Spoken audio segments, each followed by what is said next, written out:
let me first give our disclaimer. This is a community call to educate the community about holistic healing. All the information and comments are the opinions and experiences of individuals. Unless introduced as a doctor, individuals on the call are not doctors. So please consult with your own doctor, or even better yet, do your own research and find out what works with your own body.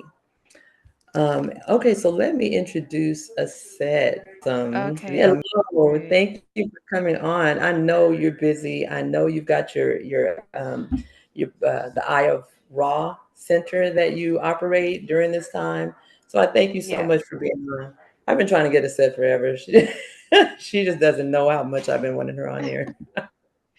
You are so So welcome. It's a joy to be here. We got a yoga class going at the same time, so it's a lot going on. But thank you yes, so much for overstanding. I appreciate you because when I found out you had that class, I'm like, oh my God. But I appreciate you working it out for us. And so let me just introduce her. So I'm honored to welcome Aset Hetep, founder of CEO of the Eye of Raw Holistic Center.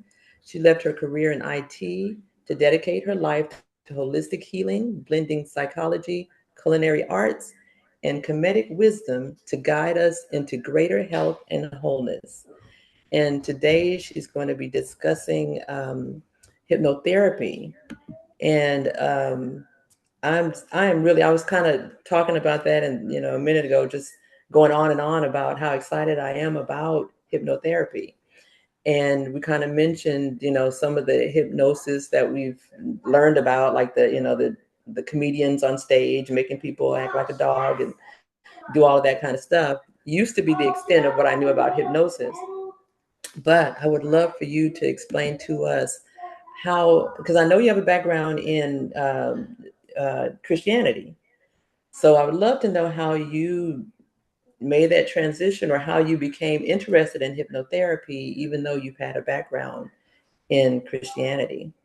Well, to start back, that would take me way, way, way back, right? Because I grew up as a child in the Christian church with my grandma, and I was telling you how I was the type of child that wanted to sit with my grandma with the mother's board, right, right underneath the pulpit, and all of the other young people would be in the on the opposite side of church in the back, right?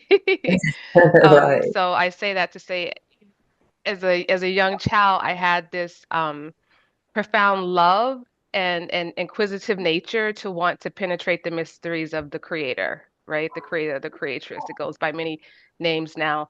And so my journey started really young, but as a even as a child, I had a lot of questions, right, about Christianity. And I used to ask my grandmother things like, what happens to the soul of a baby that dies? Do they go to heaven or hell? Or like, what about people who are like, you know, insane? They don't have the mental capacity to accept Jesus Christ and things like that. Do they? Because I was really interested in who's going to heaven and who's going to hell and why, right? And so, and I never could really get the answers that I needed. And so I think that took me on a quest, right? Naturally to find these answers. And whoa, have I found these? I found these answers. Uh And oh. hypnotherapy is my newest like certification, right? But I've had interaction with the spiritual realm, unsolicited interaction. How about that? Unsolicited interaction with the spiritual realm early on in life that really gave me some divine insight into really what happens to the soul after death. And the reason why I got into spiritual hypnotherapy, if you want me to jump the gun, is because you may have told everyone that I practice Reiki. I'm a Reiki, a Kemetic. It's very important that I say Kemetic Reiki practitioner, and a master teacher. And so I've been doing that for several years. And within the last year to year and a half, there's been a major shift, right? A lot of us have heard people talk about the energy shift, portals opening, and all these fringe type things. But what I experienced in my Reiki sessions in this very room that I'm sitting in, clients were coming in, and my full Reiki session was like 5 to 6 hours, and we would go work on every energy center. And being in this kind of energy vortex for that amount of time, if a person had low vibratory spirits on them, they started to become uncomfortable. Unbeknownst to me, I'm doing Reiki, right, on a person that had, because I didn't know about this part yet. They had spiritual attachments, and I had these spiritual attachments started to display acts of aggression in my Reiki session. And I was like, what is this? What is going on? This is not Reiki, right? This feels like exorcism. I don't know how to do that. And so that pushed me to learn, like, how do I help these my clients? I don't want to just like, pat them on the back. It's like, okay, go find someone else. I can't help you. I did the best I could. And Right. so one of my clients actually told me about Niyoshi, and I know I had you watch some of her videos so you can get a Yes. sense of her methodology. And it took me some time. I watched so many of her videos, and I still had clients coming in, right, doing similar things, right? I had clients in here.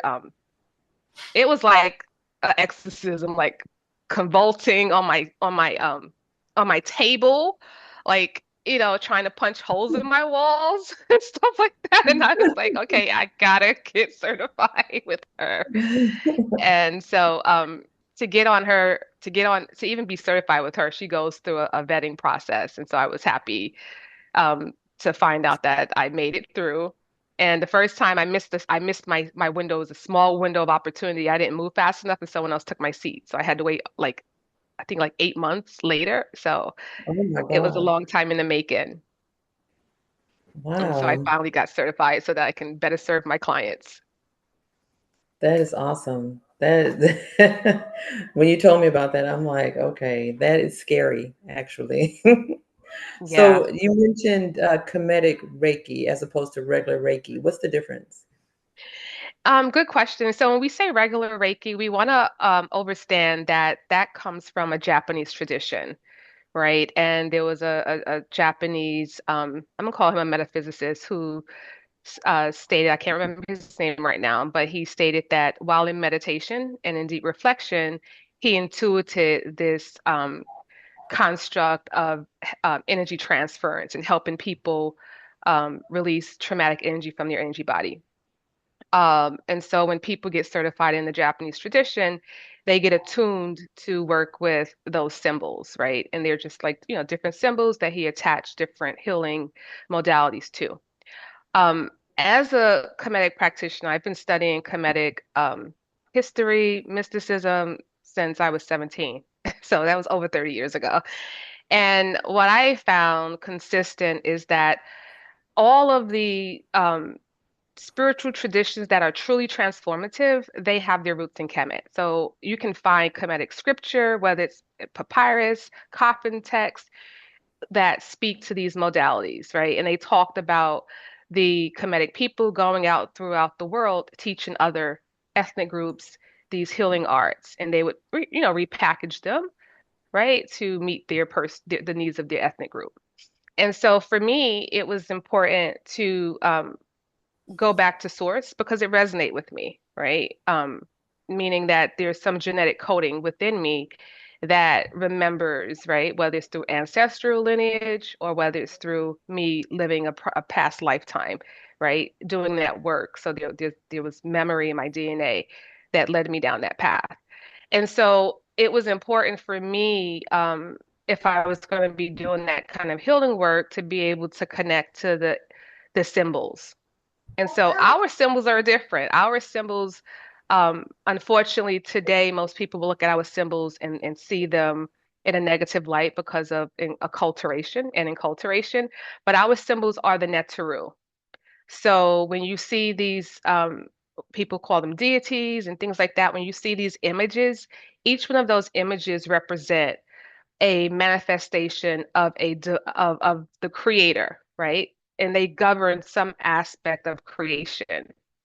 So like we have Neteru that govern the healing arts that govern this work that I'm doing, right? So we work with those energies in that capacity, as opposed to the intuitive version that the Japanese founder of modern day Reiki, works with. So that's the major difference. So we're going back to source. And when I say source, it's the oldest um, recorded accounts of people doing this type of work. Okay. Okay. So when you say Kemetic, you're referring to what exactly?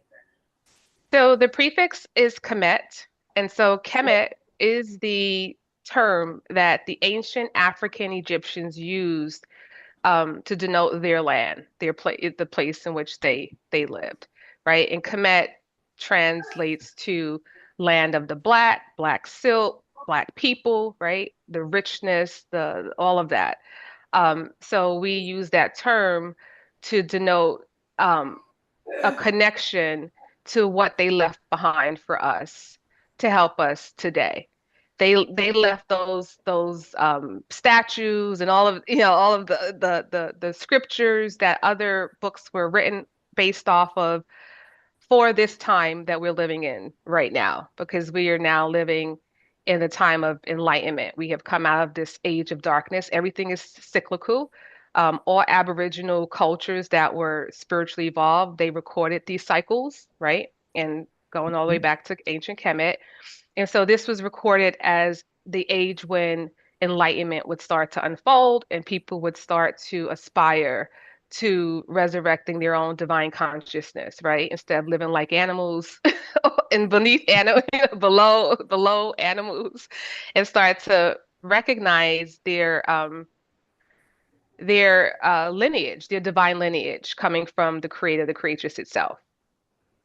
And so Okay. that's Kemetic means, in no uncertain terms, we are going back to the ancient African Egyptian traditions to help us come up out of the mess that we're in today. Okay. Beautiful. Now, one thing that back in the day that I would be concerned about was when they would talk about Egypt or somebody would say something about Egypt.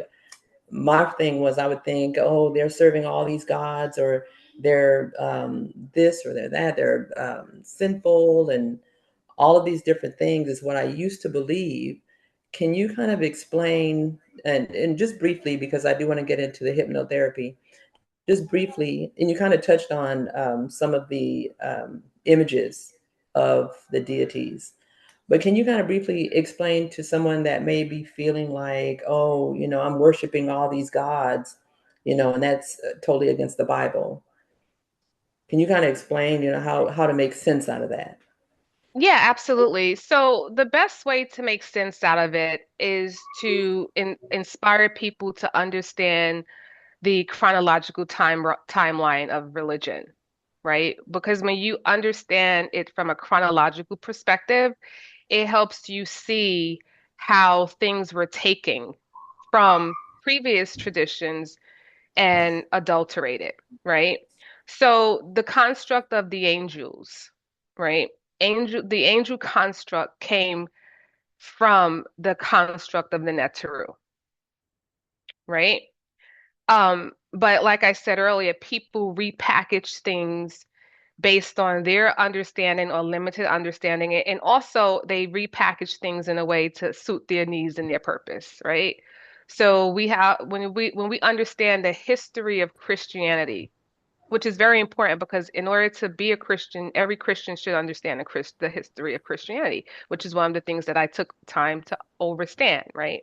The origin of the original text, because we know the Bible is not the original text. So it's important to say, hey, what's the original text, right? I want to get to the source material so that I can start assessing that for myself. And then when you do that, you can come to your own conclusions rather than someone else's conclusions.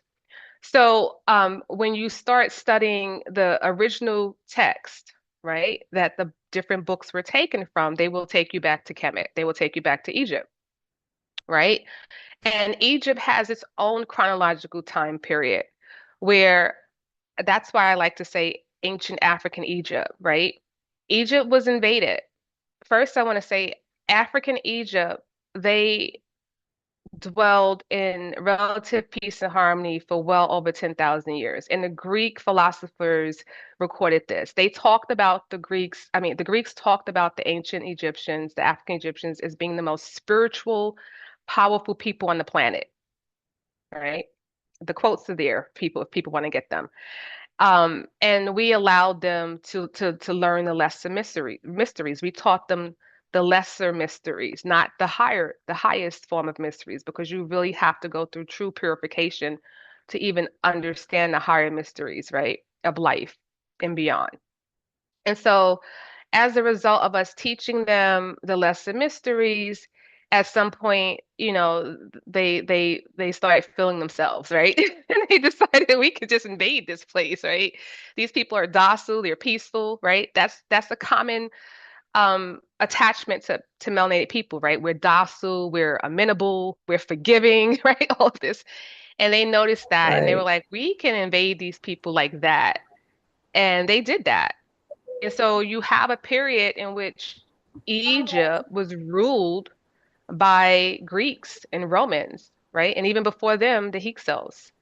And so when we understand the chronological time period, when the Bible is making reference to nefarious things happening in Kemet, you need to know what time period are they talking about? Are they talking about when it was African Egypt, or are they talking about Platonic Egypt? Are they talking about Oh, Hellenistic wow. Egypt? Are they so you get what I'm saying? Because a Yeah. lot of the accounts in the Bible is talking about post invasions of Kemet, right? Mm. Where you had these fake um Paras sitting on the throne, right? Hmm. Had Yeah. Greek rulers who did not purify themselves, right? Who did not go through 40 years of purification, right? To be a highly evolved spiritual leader, right? And they sat on the throne and it didn't last long, right? Then the Romans came in and now the Arabs came in and they're still there now. Now the Arabs are saying that they were the original Egyptians and you're like, well, read these hieroglyphs to me. If you're the original, Yes. if you're the descendants, please explain to me the formula for building a pyramid. They don't have it because they're not the Right. original. But here we are, arguing with these people about it. And and we That is are we so. are the descendants of the people that built the pyramids. And now today we have to argue with people about that. Wow. I've So never heard it explained like that. And so you So want to understand the Roman Catholic Church, right? Because if we're going to talk about anything dealing with Christianity, we have to go to the head. The head is Catholicism. The head is the Roman Catholic Church, right? Everything else is a subset of Catholicism. And because mm, African people, our power is not in nuclear weapons and formation. Our power is in our spiritual unification with higher consciousness, because then we can stop missiles through our mind, right? Things this is not sci-fi. This is the power of melanin when melanin is nurtured, when melanin is given the proper conditions, right? And that means hmm melanated beings. So if melanated children are nurtured properly from 0 to 7, even in the womb, they're giving high vibratory foods. They're giving hmm high vibratory music. They're giving love vibrations through the mom and through the Yeah. community, and then they come out and there's a continuation of that. By the time the child is 7, it would be considered a genius by Western standards. Yeah. But Wow. we don't have that going on anymore because, like I was saying, our ancestors starting back in Kemet, it became illegal for us to practice African traditional spirituality. Wow. And Wow. Christianity was brutally forced onto our ancestors. And people will say, oh, we were practicing Christianity in Africa. Again, people who say that do not study the chronological order of things. They don't go further back, you know, Yeah. to the original text, because when you go to the original texts are going to take you to Samaria. And then if you go back further, it's going to take you to Kemet. Um, So I say that to say we want to talk about the why and then fix that. And so if a melanated child by the time of 7 is already having inferiority complexes, those it's just going to be uh, compounded, right, as they go on. So each stage of development is just getting worse and worse and worse, right? Right. And that's the part of what I do with the Kemetic Reiki is we go back to that root energy center. We start rectifying that ill programming that has a person believing that they are who they were taught that they are, Mm-hmm. right? So that they can get rid of that virus kind of programming so that they can begin to manifest their true divinity, right? Yeah. That. So yeah, and the other thing is we send our children to the public schools, right? I'm not even going to get into the etymology of the word school. Just look it up. And that system, just like the religious institution, was highly organized and structured in a way to ensure that melanated children do not reach their highest potential, because that is a threat. We can't have melanated children believing in themselves because they'll start levitating and moving things with their mind, like we were doing in Kemet. The Greeks talked about the things that we were doing, and they can't have that Wow. by any. It's by they can't have it by any means necessary. That's why they will do whatever it takes to make sure that we don't do it. And so, Yeah. what does that mean? We shouldn't be afraid. It means we should run towards that. We should start saying, "Oh man, how do I get out? How do we get that spiritual power back? How do we start to instill that in our children? Because that's going to be the game changer." Because, all Yeah. right, and I know I said a lot, so let's get to this hypnotherapy. Yeah. And I'm loving it. I'm loving it.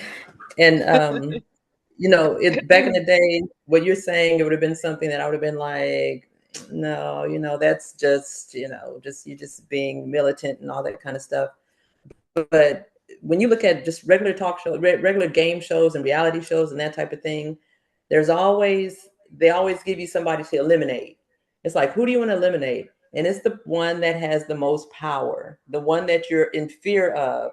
That's the one they always want to eliminate. So in this life, who's the one that they're always targeting to eliminate? Okay, so let's go to the hypnotherapy. Just something to think Yeah, about. So we've got the comedy shows. We got the MK Ultra mind control and that kind of thing that the government is doing, and all these things that make us kind of afraid of hypnosis. Can you explain the differences between the entertainment hypnosis and the one to be feared, fearful of with the MK mind control and the healing practice that you do? absolutely. So, the one is for entertainment and one is for transformation, right? So, Okay. when if you've taken a cruise ship or whatever, and you've seen them, do that. That's purely for entertainment. We're not here for that, right? So the purpose of the spiritual hypnosis that I do is to help us, especially as melanated people. We help everyone, but we know that right now melanated people we need all the help we can get, right? And we are the Yes. ones caught up in all the taboos, right? Other ethnic groups, they're doing all this stuff, right? And we need it the most. And so we want to help, cancel out these taboos. So a lot of people in general, especially melanated people, are dealing with trauma. We're dealing with ancestral trauma, right? Because we don't just get genetic coding that dictate, how we're going to look and how tall we're going to be. We also get genetic coding that's going to dictate how we're going to feel, right? That's, Hmm. emotional energy, right? We can have low emotional quotients or high emotional quotients, right? Just like we have a high IQ or a low IQ, we can have a high EQ or a low EQ. And so, because of what our ancestors endured, right, from the slave trade, chattel slavery, Jim Crow, and what we're still dealing with today, Right. right? So a lot of time that trauma is energy, right? It's a form of mental and emotional energy, and it has to go somewhere.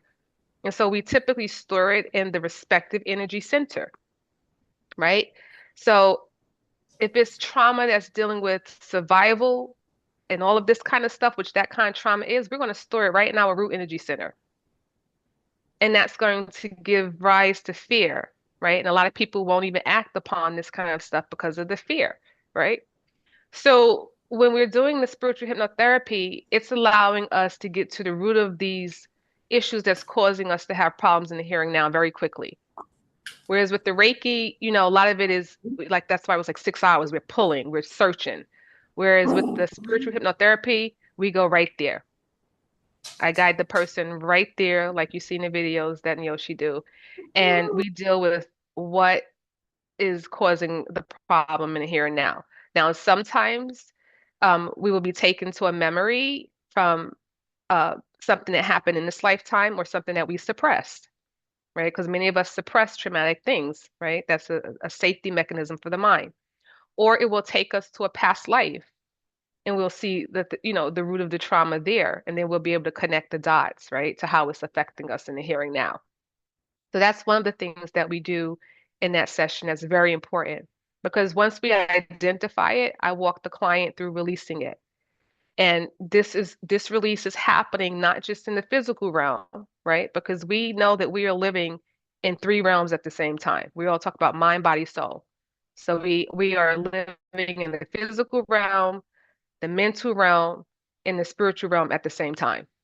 And some of us are living in a few more, but those three right there, we all know, right? So when we're dealing with hypnosis, we're actually um, making an effective change on all three of those realms at the same time because we're taking you into the subconscious, so we're in the mental realm, right? And then at some point during the session, we call in your spirit guides. I love that part. Your spirit guides are your ancestors, and they show up, right? And um, we allow the client to submit 15 questions, and we ask the spirit guides those 15 questions, and they answer those questions in no uncertain terms. And it gives people like answers to things that no one else could have given them answers to. It gives clarity. I know for me, like I haven't been the same since my session with Niyoshi. It's like no one can tell me nothing now. I felt unstoppable because like all the doubt that people had dumped on me throughout my whole life, it was just gone in one session, right? And that's hard to accomplish, right? Because normally you let a little bit out at a time. But in that session, it's like no one can tell me anything now because my spirit guides came and told me who you are, right? I'm like, what? Is it like, right? So you get the confidence, you get the clarity, um, to move, right? Without any more self-doubt when you have these sessions, right? And then the body scan, right? The ancestors or the God spirit guides, or even sometimes just going through the session, things are revealed. If there's spiritual attachments, they can't hide, and they try. They try to hide. Um, and once they are exposed, we help them. We talk to them, right? We get information as to when did they die, what happened, why didn't they cross over and go on into the light or, continue their spiritual journey. Um, and we help them resolve that issue that made them want to stay here. And we help them go on to the light, right? Those who are going to the light. Everyone don't go to the light. I'm gonna just say that. So some people, we help them go to the next leg of their spiritual journey. Okay, I'll ask For you about me, that at a different time. But yeah, another um, subject. And so it's yeah, for me, it's priceless. yes, yes. That's what I'm learning and I'm hearing. Now, before I ask you the next question, want you to address those that may be concerned that you're opening yourself up to demonic spirits, Ooh. because that's So that's very something that good. I would have been concerned about back in the day. Yeah. So I want to talk a little bit about the history. So and people can go online and Google this. You can ask ChatGPT. Look up the history of spirit possession in African cultures versus Western culture. This whole demonic ideology comes out of the Western um, limited understanding of spirituality. And there's a reason for that. So when they deal with spirit possessions and things like that, it's always dealing with these demonic forces, right? And there's a reason for that, but we're not going to get into that today. But in African tradition, spirit possession was like It was a natural part of the culture. It was like an every other day occurrence. You know what I mean? Because Yeah. first and foremost, they didn't see the physical realm and the spiritual realm as two separate realms. They saw them as one vibrating on two different frequencies. The physical realm vibrates at a slower frequency than the spiritual realm. And so when grandma died, people would be talking to grandma later on that night. Because she could, because you would have different clears that could, channel her energy. And she would tell you in her same old grandma voice, she'd tell you what she wanted to tell you because we maintain our personality until we reincarnate. So that was a integral part of our culture, that whole cycle of life. So we continue to talk to our ancestors when they passed on. Those who were purified and who dedicated their life to purity and became priests and priestesses, they would talk to the higher realms. They would talk to the Netteru. Today some people say they're talking to the angels or whatever. A watered down version, different version now of the Netteru, right? So I say that to say that the reason why we have this fear factor is because we have Western ideology programming, because we are running Western programs. And with that program, we don't differentiate between grandma who died and passed on from some demonic spirit from from wherever, because we know there ain't no hell and heaven and hell, but from some lower region of the spiritual realm, right? And what we're dealing with, we don't deal with that. We're not dealing with demons in the lower realms. We're dealing with the spiritual realm where our ancestors are dwelling, and where higher vibratory um Netzeru are dwelling in other entities. Because when a person becomes an enlightened being and they die, they don't have to reincarnate. They don't come here. They go to higher planes of existence.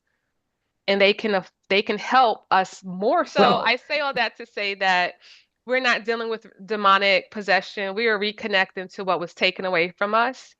But what's happening is because we are so cut off from our spiritual ties. A lot of the entities that are attaching to us are white dead spirits. Okay. Okay. So since you brought that up, and I just want to address one thing that you said about, how grandma would, if grandma passed, then they were talking to her later on. I want to bring up some things that were in the Bible that I kind of noticed when I was reading it. How whenever somebody would die, Jesus would get kind of frustrated with people because they were crying. He's like, they're just asleep, they're just asleep. And he would say that over and over again until Lazarus died. And then Jesus wept. And a lot of people will say, oh, he wept because Lazarus died. No, he wept because people were not getting it. He kept trying to tell them, no, they're not dead. They're not gone. But then he wept because he was just frustrated. But anyway, please tell us about what you just meant about these other people, these beings, taking over or being in our bodies. So first I And I want would to tell love for everyone, you if to. you yeah, if you have not gone to my webpage yet to see the spiritual hypnotherapy, please look up Niyoshi. And I don't know if you can put that in the chat. She's been doing this for many, many years. She's actually my teacher. You can't even book a session with her. Like, if you try to book a session with her today, it'll be sometime next year because she's doing this work with famous people, people around the world. Um, Wow. so, and you will see what I'm talking about. So, and this ties into the melanin. I know I missed the melanin piece, but when you start to overstand melanin, right? Melanin is the God stuff. And let me take that word back because God has its own connotations, right? Some people see a white man in the sky. It's the source material, right?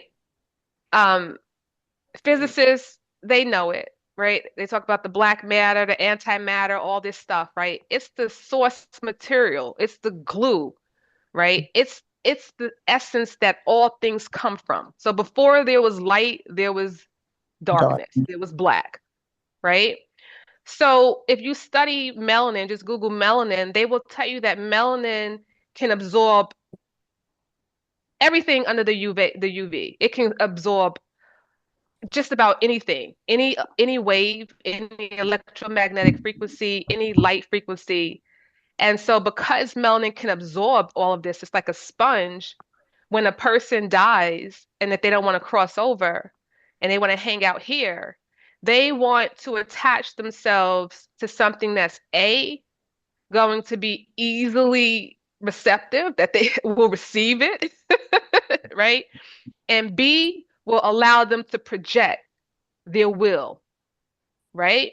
So it's just like copper. People like to wear copper. What's the difference between copper and silver? Especially if you're wearing like crystals. Copper is known to have a higher projection ability, right? It can amplify.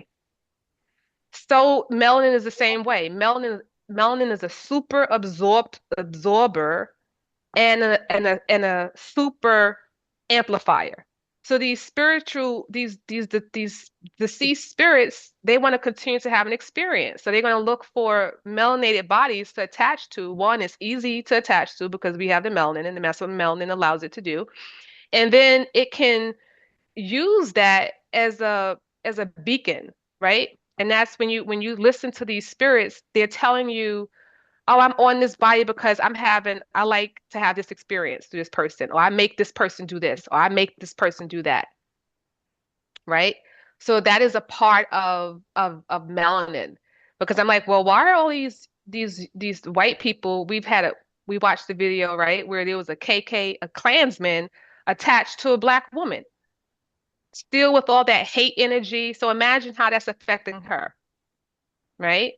Because they Hmm. when they attach to us, they affect us on a subconscious level, on an energetic level, on a mental, an emotional, and physical level.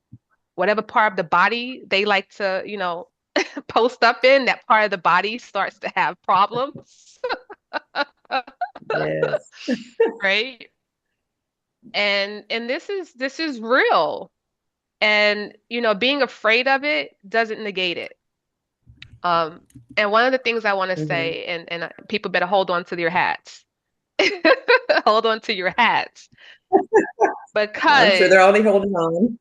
when we research tarrying the Holy Ghost, that did not come from Catholicism.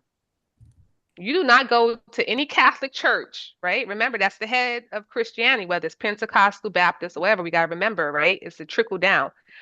They don't tarry for a Holy Ghost. Why is that? Why don't they tarry? Why is it that the black churches decide to start tarrying for Holy Ghosts? For the Holy Ghost? That's a question for you or anybody in the audience. Okay, I'll hold off on my answer and let somebody try to answer right quick. Anybody have a comment? Because we're already connected with the spirit realm. Yeah, who said that? Hey, I said, this is Deborah. How you doing, sweetie? I'm well, hi. Yeah. Yeah, because that which is natural will find its way back to the forefront. You see what I'm saying? Even though they brutally took all this from us and gave us that, it's in our DNA. We're still trying to revert back to what's natural for us. And we start this tarrying, right? Because that goes back to what I was saying earlier. African people always interacted with the spiritual realm. That we always did. We lived side by side with it. Now, the problem with tarrying with the for the Holy Ghost now is we have to understand the environment now, because now we got white Jesus hanging on the wall, right? We got all of these different components, and those components open us up to low vibratory spirits, because those are not going to be the spirits of our ancestors, because we're not propitiating the spirits of our ancestors. We're propitiating, this Holy Ghost that's associated with this white construct, right? That was responsible for enslaving us. They told us that we were supposed to obey our masters, right? You got to understand there's a lot of filth involved in all of this. And so if I'm a melanated person, I'm believing all this, and now I'm in the church and I'm tarrying for a Holy Ghost, I'm actually opening myself up to their demonic spirits, because Christianity in that capacity belongs to them. Hmm. Wow. And Wow. so we have been opening ourselves up to be possessed by them and their entities. And if we don't embrace that and understand that, we're going to continue to be susceptible to their low vibratory entities. And their entities are not the same as ours.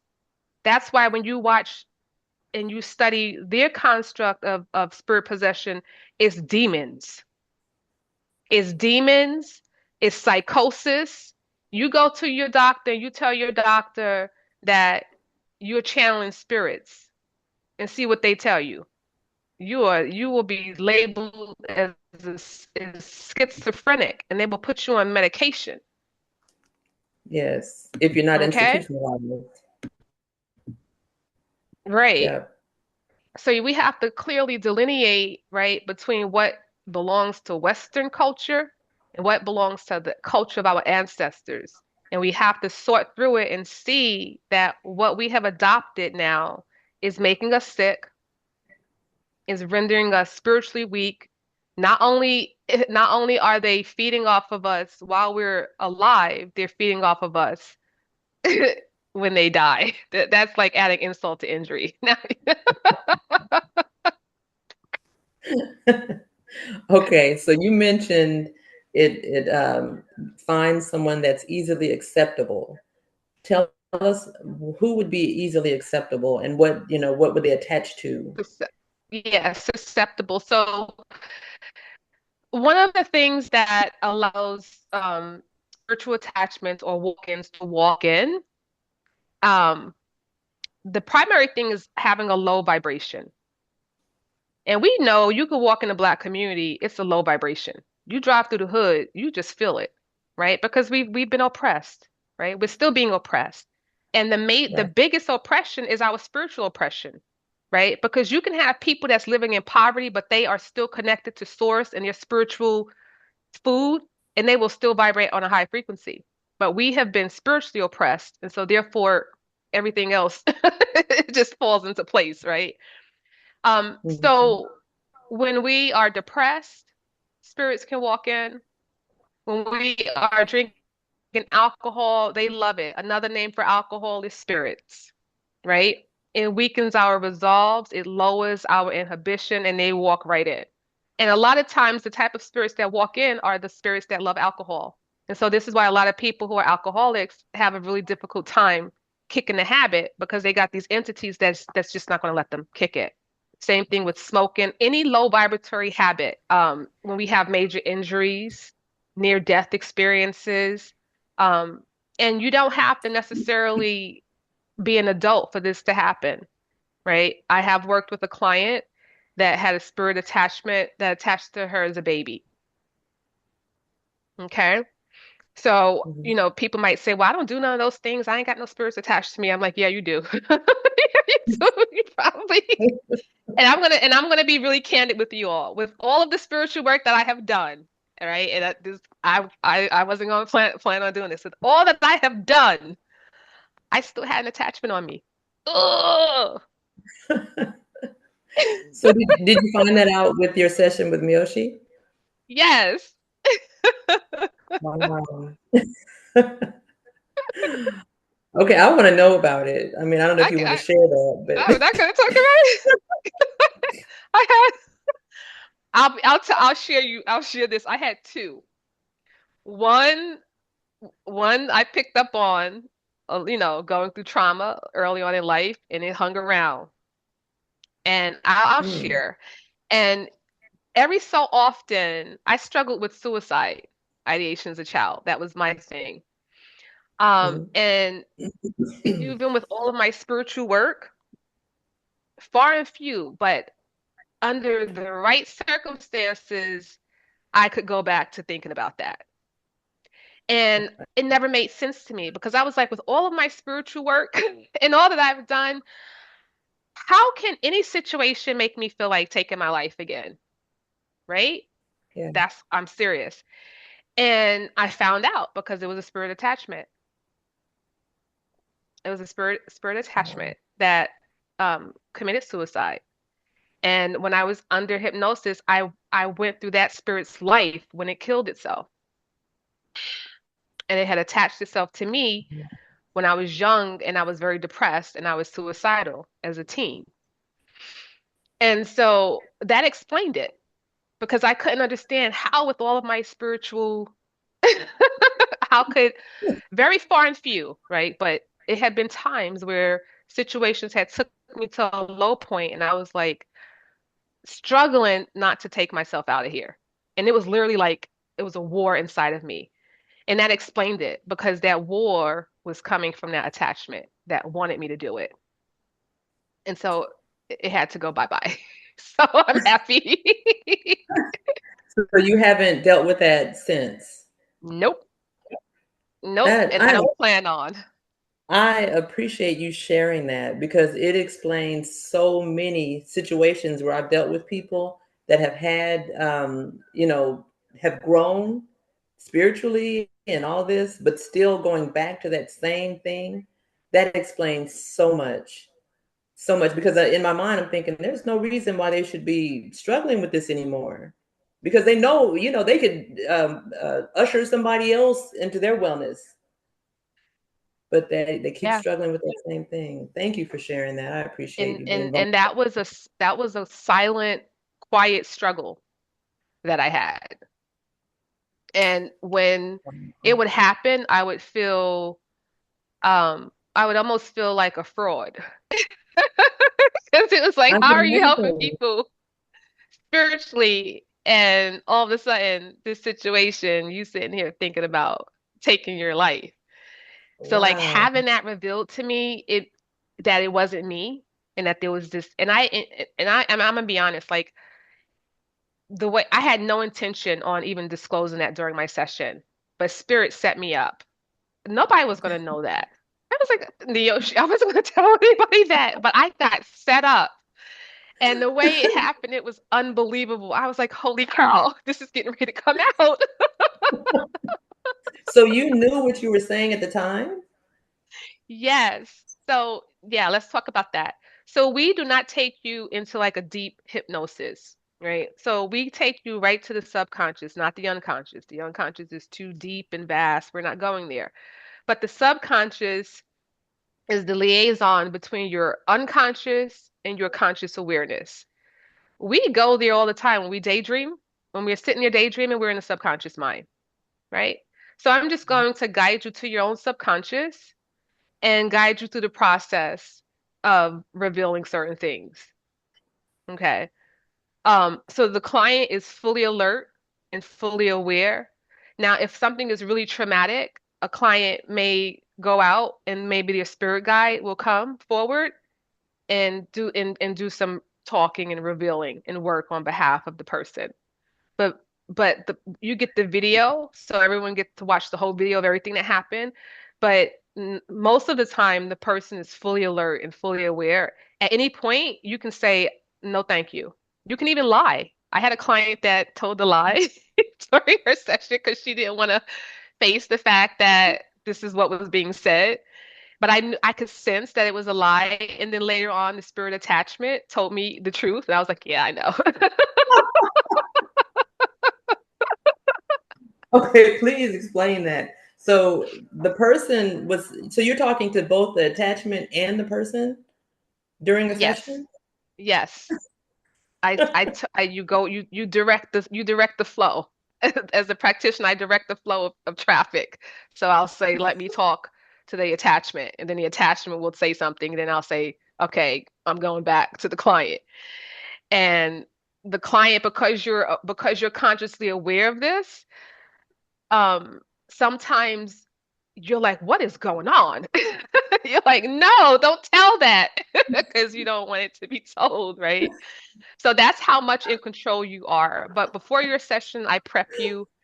I try to get you to be relaxed, to know that whatever you tell me, it's I won't be telling anyone else. Because that's how much power and control you have. But because I'm there, a lot of times I'll be able to intuit, like, oh yeah, this doesn't sound quite right. Oh, let me just put a marker there. So I want you to kind of go over a little bit of what happened in that, just a little bit of that actual hypnosis, or you can show us, like, give us an example of what a session would be like if somebody were to come in with like some kind of issue, what is the process? So, if somebody's afraid of doing this, to kind of lighten up the. Yeah. So I would say watch some of the videos. Neoshi put a lot out there. I'm not at the point where I can start like putting my videos out. That's a whole that you gotta have like somebody to scrub your videos and all that to protect the privacy of the client. I may start releasing some audios, but I would say go ahead and watch the videos until you don't feel afraid anymore. Because you have to let go of the fear factor because if you come into the session with the fear, it's going to impede your ability to relax. And hypnotherapy is all about being able to relax, right? So that's what I would say. If a person's hearing this and they're feeling like, man, I think this is something that I want, go check out my webpage, listen to my video, go watch some of Neoshi videos until you feel comfortable. Because there's nothing more that I can say. It's something that has to turn on within a person, and that usually comes from education and becoming more knowledgeable of the process, becoming more knowledgeable of the historical aspects of this work. This isn't anything new. We actually did this in Kemet. We had sleep temples. We had healing temples where people went in and they did stuff like this. Even back then, people had spiritual attachments. You can have because if you have an attachment of an entity that is low vibratory because it didn't want to cross over, even back then, people had things like that going on. It was far and few, but when they had it, they had a means to assist them. So this is not something that's new. This is actually ancient. Um, and just know that it's safe at any point. Like I said, if you want to get up and be like, I'm out of here, you can get up and be out. You know? Um, Yeah. and that's it. And then also I speak from experience. So I had my session with Miyoshi, then I had one of my classmates do a session on me, which was actually really profound. They both were profound, but different in different ways. So um there's nothing adverse. It was all good. Nothing, I have no complaints about anything. And my life is like literally my life has changed because like I said, my confidence level is all the way up there now. It's all the way up. You can't really, like I said, you can't tell me much right now. What kind of session was it that you had? Was it the which one was it that you had So that we helped only you to we build your only confidence? we only really conduct one session. So it's the spiritual hypnotherapy session and it's all inclusive. So in the spiritual hypnotherapy session, if you go to my website, I have like four little sections where I have audio clips. Listen to those audio clips. So I talk to everyone about the process. So first we look for sad situations that are affecting you in the here and now, right? Some kind of memory, energetic attachment to that memory, whether it's a memory that you suppressed or a memory from a previous lifetime. And we unfold, right, and unpackage how it's affecting you in the present, and we resolve that. Okay, so you get that. And then you also get the scan. Your body gets scanned to see if you have any attachments. If you have attachments, then we deal with that. We also call in your guides. You have an opportunity to speak to either a guide or a protector. Sometimes people's grandparents show up, right? Sometimes people have guides from other realms of existence, higher realms of existence that show up and speak. Um, Sometimes it's the higher self that will come to the forefront and speak, right? So you get that in the session as well. Um, and then we release, like I said, any trauma that comes up that's revealed. We go through the process of you releasing that and letting it go. Wow. So I just let me So just say this. So past life, and I think okay. I put this on my website. Like you can't come to me and say, "Hey, I just want to do a past life regression." I'm not here for that. We're here for spiritual healing and transformation. It's no guarantee that your soul will take you to a past life. All your trauma right now that we deal with that day may be from this life. So a person might say, "Oh man, I didn't go back to a past life." We only go back to past lives to look for traumatic events. So if a person wants to know if they were a king or a queen in a past life, don't come to me That's not my interest. I'm not going to inquire about that unless you were a king or a queen and you had some trauma that's affecting you today. So, okay, so listening to what you're saying about this, and I'm not trying to come against any professions or anything like that, but I just want you to say, so years and years of therapy, if we just went to that session, does it knock those years out? I mean, can we just have that one session and remove things that we would be going to for sessions like over and over and talking about these different things going on? Oh, I'm depressed, I'm sad, I'm this and that, and whatever. Is it something that Absolutely. could happen like immediately? Absolutely. Like, I shared my very intimate situation with suicide, right? If the root cause is an attachment and we get rid of the attachment, that's done with, right? If my root cause to alcohol addiction is this spirit that won't let me quit and I really want to quit. Now, if I really don't want to quit, whatever, right? But if I really want to quit, but I'm having a hard time, and then we find out, oh, you got, Uncle Bob or whoever that, this alcoholic attached to you, and now we release it, then yes, right? Is one Mhm. session a cure all for everything? Absolutely not. Because some of us have different degrees of stuff. But in that one session, we're going to get to the root of the most pressing issue, and release that issue. If you have attachments, all of the attachments get released in that one session. We don't do one and say, come back next week for the next. We get rid of all of them. So in that vein, you won't have that problem. Now, Yeah. here's the catch. So let's say I get all this done, right? But I don't begin to engage in a lifestyle that helps to render a high vibratory frequency within my personality, right?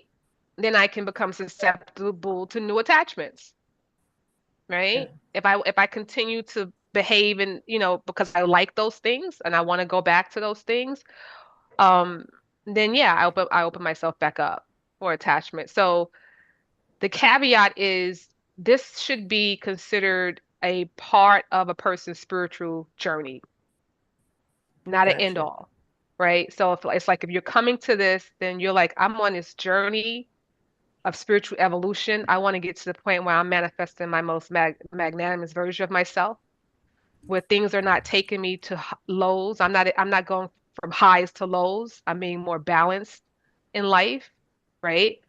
I want my Hmm. behaviors to start being reflective of this desire to elevate my consciousness.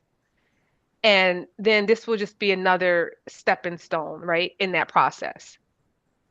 But if a person Yeah. wants to do this to get all these things off their back, and then they want to go back to promiscuity and, life is business as usual, then all right, you'll be back here in a few years. So would you recommend for somebody that just wants to live their life, but they want to get some things cleared out, but they're not trying to change anything? Would you recommend that they don't clear that out? Because in the Bible it talks about when you clear out, these different spirits and stuff, it's opened up for others to come. Would it be more Oh, no, no, dangerous no, if no, no, they no, cleared it no. out? So Hmm. so if you're already a host, right? If I'm already a Hmm. host to low vibratory entities, I want them cleared, right? I mean, Okay. unless you want to be a host, if you're okay with that, then no problem. But if you don't want to be a host, you want them cleared, but you also want to, when a part of the session is understanding when they attached and under what circumstances. So you have that information to empower you, right? So if I know that these attached when I was doing this or that, then you know that if I go back to doing this and that, I run the risk of having similar type of low vibratory entities seeking to attach to me. Not the same ones because we sent them on their merry way, but there's Hmm. plenty of them to go around, right? That is beautiful. Okay, I just have one more question before we open up for others. Okay. And I didn't mean to go on and on and instead of open it up earlier, but it's just so fascinating to me. Drugs. So can something like this eliminate us having to take drugs for depression or smoking or weight loss or things like that? Could So good. hypnotherapy help Sorry, my camera's going. in those So areas? good question. So there's different types of therapy out there, right? So you do have like therapy for like smoking cessation, things like that. This is not that, right? Um, so my disclaimer is those things, there's the potential for those things to be resolved, right? If they're linked to the trauma that we help you overcome, or if they're linked to some spirit attachment, then yeah, then doing this session spontaneously, those things will resolve themselves, right? Does that make sense? Mhm. But if Yes. I'm just smoking because it's just a habit that I've developed, and because I was a little kid, I wanted to be fast and I like smoking, right? And there's no trauma attached to it, then I may still have to continue to work on that. Now, if it's because I went through some traumatic experience and at the onset I started smoking, um, and I resolved that traumatic injury, then there's a high chance that the smoking can go away with it if I want to stop smoking, right? Does that make sense? So it's Yes. not a cure-all for all bad habits, but it's definitely a cure for habits that are directly linked to some spiritual attachment that's enjoying you partaking in that habit, or it's linked to some traumatic experience. Oh, okay. Beautiful. Love it. Um, And let me just say this while you look for questions. So I offer a 15-minute free consultation, can go over that for anyone who want to talk to me, and just have some dialogue about it. I'm open for that. Also, if anyone's interested who listen to this program, I will offer them a 25% discount if they book a service. These are done remotely in the comfort of your own home. It costs extra to come in here, and for me to do it in person, I'd rather you stay home, to be honest. You know, we record the whole session through Zoom, just like we're doing now, and you get a complete copy of the whole session. There's nothing omitted or cut out. And like I said, you are alert during the whole session. And again, this is definitely for something for people who are not, feeling scared or worried. But if you have some questions and you want to talk to me privately, just book a session with me. awesome. So, can you tell us about the hypnotherapy that you're offering and also some of the other things because I know you have the Kemetic classes, which before I was kind of, oh, I don't know about all that. But after you explained it, I'm like, oh my God, I need to know more about this. So that, and then there's some other things, the Reiki and that type of thing. Can you tell us what you offer at your amazing Yeah, location? It's even more amazing now that you've explained so many things. thank you. And I do want to say something. So there is a delineation between emotional attachments and spiritual attachments, right? So like emotional is just like you can have someone else's emotions that you're sharing with. A lot of times we have energetic cords to people that we've had relationships with, especially intimate relationships with. And so we can have emotional attachments in between those kind of um, cords, right? Energetic cords. And then spiritual attachments is clearly an entity that once possessed the body that died and didn't want to go on to the next leg of its journey. And it hung around and it looked for a host. So that's two different things.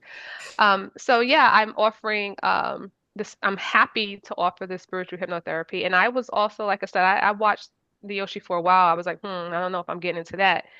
And then I was kind of like, I don't want to say forced, but I was coerced because I really wanted to help my clients. It was either that or just close down and stop doing Reiki, right? So I'm grateful for the nudge because now I do feel like I can help those that are needing that type of help. But everything's on my webpage. They can, you can go there, visit it, plug around. I still do Reiki. I'm not currently doing 6-hour Reiki sessions anymore. I'm doing the spiritual hypnotherapy instead, but I still offer a 1.5-hour session where you come in. I check your energy centers, see how they're doing. We discuss them, and then we work on one energy center of your choice. And then you can come back and continue that process if you want. One of the things about the system here is I don't just like work on people and then leave them to themselves. If they want to continue working with me, I put together a healing recommended protocol, and it includes a certain number of spiritual coaching sessions per energy center. So like we'll spend a minimum of two coaching sessions working on the root energy center, right? To help you see how your programming is right now, right? What your belief system is, what beliefs are interfering with your ability to evolve, and you start to work those things out, right? So we do at least two coaching sessions for each energy center so that you can start taking charge of your the maintenance, right, of your own spiritual health, right?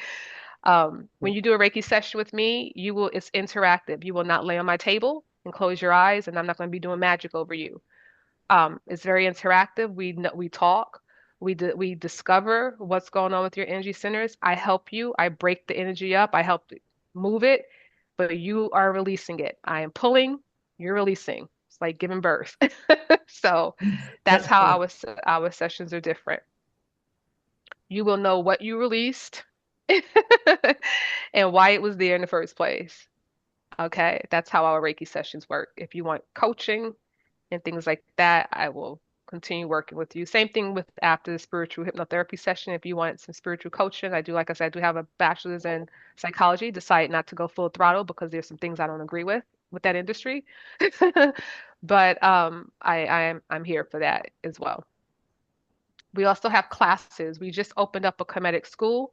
We're in our first 12 weeks. Very, very powerful program for people who are interested in learning about Kemet, not from a purely historical, but starting to look at the transformative mystery teachings, how to cultivate a spiritual life that's going to allow you to begin to give birth to your higher self. Because the story of Christ that they took from the Kemetic story of Heru was talking about a rebirthing of the self, not someone else. It was talking about the need for you to give birth to the Messiah within you, the Messiah consciousness, so that you can resurrect yourself, not about someone else resurrecting on the third day. So it's a distortion from that Kemetic story. And that story was all about, it's like a cryptic story. So you need a person such as myself to help you decipher the spiritual meaning.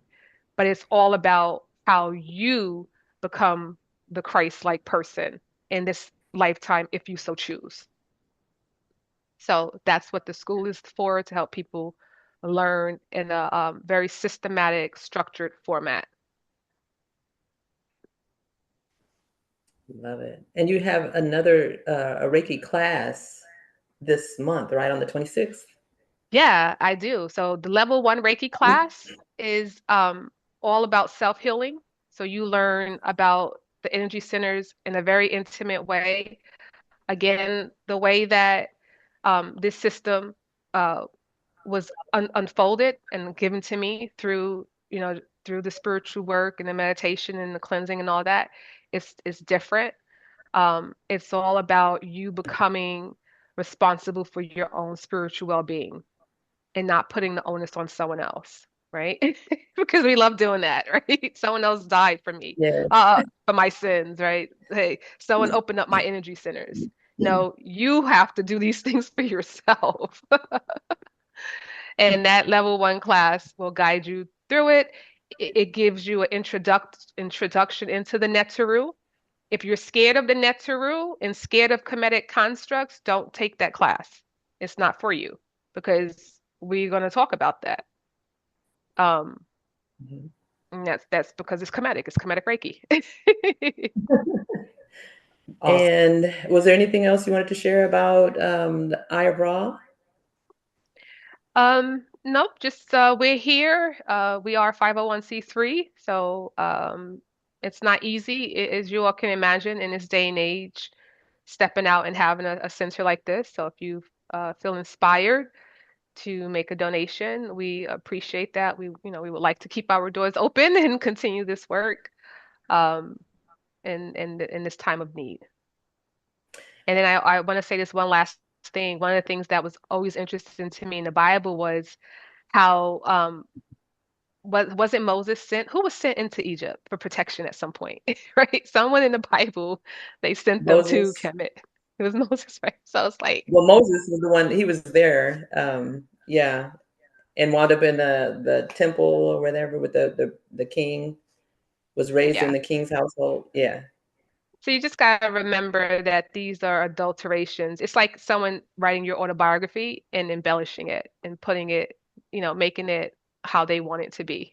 So that's what it is. So interesting. So interesting. I'm definitely going to look into that next Kemetic class you have, because I mean you've enlightened me so much with the just the information you gave just now. Stuff I would Yay, never thought awesome. of. Yeah, because Awesome. I remember a while back somebody came to me and they introduced the idea of Black people being the Israelites, or in the Bible, and I'm like, get behind me, Satan. Instead of really looking into what she was saying, even though I knew what it said about Jesus being the color of copper and the hair of wool, and I still just thought that was just so taboo for her to even say something like that. So I couldn't Yeah. even identify with Black people being in the Bible at all at that point. So Wow. hearing the things that you're saying right now has just really been an eye opener. So I've come a long way personally. Wow. And that's a beautiful thing. And thank you for that work and sharing your journey with us. Oh, absolutely. Absolutely. I love to share. So I thank you, Aset. I can't thank you enough for, coming on here, because I've been trying to get you for a while. I know, I think a while back, I'm like, oh, you available to come on the call? Are you available? But you're always busy. And I know you're even busy today, but you set aside some time for us. And of course, I'm going to be bugging you even more in the future, because now that I know what you know, Yeah, yeah, I yeah, want us to know. yeah. So, but I thank you so much for being on. We really appreciate it. You are so welcome. And thank you to, oh, wow, it's like 21 people stayed on to the end. So, adorations to the divine and all of you for staying to the end. And remember, I'm always here. You can walk into the shop and talk to me or set up a consultation. I'm here to answer whatever questions I can. Yes, and you guys heard go visit the Raw Center. Beautiful little shop. I love it. It just the vibe itself. Just go in and just hang out. It's the vibe is just worth it. And all the things that they share, the soap, the crystals, just anything that you need spiritually based, you just go on in there and pick it up. Or just go holler at Aset. Thank you Yeah, so much, that's all. Aset. You're welcome. Well, Thank you all. I'll talk to you Peace and soon. love. Peace and love. All right. So, if nothing else, peace and love, everybody. You guys have a wonderful week. And if anything you do, make sure you go out and love yourself. Peace and love. You guys have a wonderful week.